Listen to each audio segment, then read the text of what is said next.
Attorney General Ken Paxton's office is trying to get the city of Austin to stop deprioritizing enforcement of low-level marijuana offenses. Now, this all stems from the Austin Freedom Act, which voters approved in 2022. A judge listened to arguments today, and KVUE's Jessica Cha was there in the courtroom.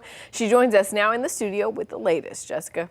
That's right, Ashley. Essentially, the Attorney General's office is looking to put a temporary stop to the ordinance until the lawsuit can go to trial. Lawyers with the AG's office says it contradicts state law. But lawyers representing the city of Austin want the case to be dismissed, saying their policy is what the people voted for. Under the current ordinance, law enforcement can only make citations or arrests for misdemeanor marijuana possession if it's part of a larger felony case or if they're investigating a violent felony.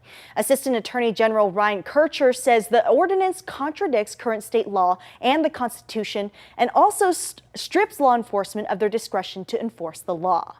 Assistant City Attorney Sarah Schaefer says 85% of voters who cast a ballot in the May 22 election voted in favor of the ordinance, and since then it's been unchallenged. She says changing the policy would confuse people and potentially increase the misdemeanor marijuana arrests, which she claims law enforcement can't handle. Ground Game Texas is the advocacy group that collected the signatures to get the initiative on the ballot. Their political director hopes the court will keep the ordinance in place. So from what I understand, there's been no negative impacts of this policy, that there hasn't been any crime wave or massive, abuse of marijuana, but instead the city's been able to allocate its scarce police resources towards higher priority public safety needs. An attorney with the AG's office says this kind of city ordinance has spread to other cities and says contradicting rules can cause harm in the long run. However, an attorney for the city says the state doesn't have evidence of any real harm caused by the policy.